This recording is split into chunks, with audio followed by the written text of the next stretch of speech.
Hello friends, ഇന്ന് നമ്മൾ ഉണ്ടാക്കാൻ പോകുന്നത് ഒരു അടിപൊളി കേക്കാട്ടോ. വളരെ സിമ്പിളായിട്ട് ഉണ്ടാക്കാൻ പറ്റിയ കേക്കാണ്. അതുപോലെ തന്നെ വളരെ ടേസ്റ്റുമാണ് കേക്ക്, വളരെ സോഫ്റ്റുമാണ്. അപ്പോൾ ഈ കേക്ക് എങ്ങനെ ഉണ്ടാക്കാം, ഇതിലേക്ക് എന്തൊക്കെയാണ് സാധനങ്ങൾ വേണ്ടി നമുക്ക് നോക്കിയാലോ. അപ്പോൾ നമ്മളിന്ന് ഉണ്ടാക്കാൻ പോകുന്നത് വത്തക്ക വെച്ചിട്ടൊരു കേക്കാട്ടോ. അപ്പോൾ വത്തക്ക വെച്ചിട്ട് വെള്ളവും ജ്യൂസൊക്കെ നമ്മൾ കുടിച്ചിരിക്കണം. കേക്ക് നിങ്ങൾ കഴിച്ചിരിക്കണം, ഇല്ലെങ്കിൽ ഇതുപോലെ ഉണ്ടാക്കി കഴിച്ചു നോക്കുകയാണ്.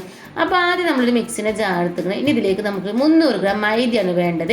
അപ്പോൾ ഞാൻ മൈദ ആദ്യം മിക്സിൻ്റെ ജാറിലേക്ക് ഇട്ട് കൊടുക്കുകയാണ്. ഇനി അതേ പാത്രത്തിൽ നമ്മൾ കുരുവൊക്കെ കളഞ്ഞെടുത്ത വത്തക്ക കഷ്ണങ്ങളാക്കി എടുത്തത് അതേ പാത്രത്തിൻ്റെ ഒരു പാത്രം വത്തക്ക ഇതിലേക്ക് ചേർത്ത് കൊടുക്കണം കേട്ടോ. ഇനി വത്തക്കക്ക് അത്യാവശ്യം മധുരം ഉണ്ടാവും. ഞാൻ മധുരം ഒഴിച്ചിട്ട് ബാക്കിയുള്ള മധുരം നമ്മൾ ചേർത്ത് കൊടുക്കണം. അപ്പോൾ ഒരു 1.25 കയ്യിൽ മധുരം അതിലേക്ക് ചേർത്ത് കൊടുക്കുന്നുണ്ട്. അപ്പോൾ നിങ്ങൾ എൻ്റെ ചാനൽ ആദ്യമായിട്ടാണ് കാണുന്നുണ്ടെങ്കിൽ നിങ്ങൾക്ക് ഇഷ്ടപ്പെട്ടാൽ ഒന്ന് സബ്സ്ക്രൈബ് ചെയ്ത് തൊട്ടടുത്തുള്ള ബെല്ലേക്ക് അമർത്താൻ മറക്കരുതേ.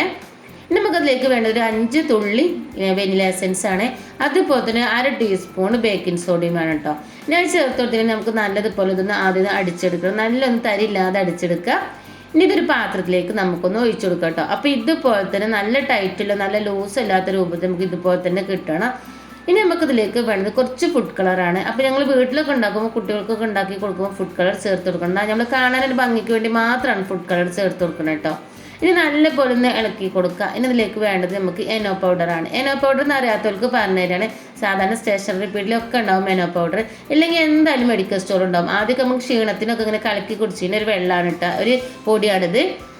ഇനി നമുക്കൊരു 1/4 ടീസ്പൂൺ ഇതിലേക്ക് ഇട്ട് കൊടുക്കുക. അതിനൊരു സൈഡിലേക്ക് ഇട്ട് കൊടുത്തതിന് ശേഷം നമുക്ക് ഇതിൻ്റെ മുകളിലേക്ക് കുറച്ച് വെള്ളം ഒഴിക്കുമ്പോൾ ഇതൊന്ന് പതച്ച് വരും. അപ്പോൾ നമുക്കിതിലേക്കൊന്ന് മിക്സ് ചെയ്ത് കൊടുക്കുകയാണ്. അപ്പോൾ തന്നെ നമ്മൾ കേക്ക് ഏതിലാണ് ഉണ്ടാക്കേണ്ടത് ആ പാത്രത്തിലേക്ക് നമുക്ക് എണ്ണയൊക്കെ തേച്ച് നമ്മൾ പേപ്പറൊക്കെ സെറ്റാക്കി വെക്കണം. കാരണം എനോ പൗഡർ ഇട്ടതിന് ശേഷം നമ്മൾ കുറേ നേരം മാറ്റി വെക്കും തോറും ഇത് പതഞ്ഞ് വരും. അപ്പോൾ നമുക്ക് ബേക്ക് ചെയ്ത് കിട്ടാൻ ഭയങ്കര പണിയാണ് കേട്ടോ. അപ്പോൾ നമ്മളിതൊന്ന് സെറ്റാക്കി എടുത്തിക്കണേ. ഇനി നമുക്കിത് ഇതിലേക്കൊന്ന് ഒഴിച്ച് കൊടുക്കുകയാണ്. ഒഴിച്ച് കൊടുത്തിട്ട് അപ്പോൾ നമ്മൾ ചട്ടിയൊക്കെ ഈ ഉണ്ടാക്കാൻ വെക്കണ ചട്ടിയൊക്കെ ഒന്ന് ചൂടാവാനും വേണ്ടി വെച്ചിക്കണേ, അല്ലെങ്കിൽ റിങ്ങൊക്കെ ഇറക്കി വെച്ചിക്കണേ. ഇനി ചൂടായ പാത്രത്തിലേക്ക് നമുക്കിതൊന്ന് ഇറക്കി വെച്ച് കൊടുക്കുക. എന്നിട്ട് നമുക്ക് ഇതിൻ്റെ മുകളിലായിട്ട് ഞാൻ ഇട്ട് കൊടുക്കുന്നത് സ്പ്രിങ്കിളാണ്. എൻ്റെ കയ്യിൽ സ്പ്രിങ്കിൾ ഉണ്ടായതുകൊണ്ടാണ് ഇട്ട് കൊടുക്കുന്നത്. നിങ്ങൾക്ക് വേണമെങ്കിൽ ഏതെങ്കിലും നട്ട്സ്, ബദാമോ, പിസ്തയോ, അണ്ടിപ്പരിപ്പോ അല്ലെങ്കിൽ മുന്തിരി എന്തെങ്കിലും ഒന്ന് ഇട്ട് കൊടുക്കുക, അല്ലെങ്കിൽ ചെറീസെങ്കിലും ഇട്ട് കൊടുക്കുക. എന്നിട്ട് മൂടി വെച്ചൊരു 3/4 മണിക്കൂർ നമുക്കിതൊന്ന് വേവിച്ചെടുക്കണം. ഇപ്പം നമ്മൾ 3/4 മണിക്കൂർ ഇത് വേവിച്ച് ഇനി നമുക്കൊരു പപ്പടക്കോല് വെച്ച് ഇതൊന്ന് കൊത്തി നോക്കാം.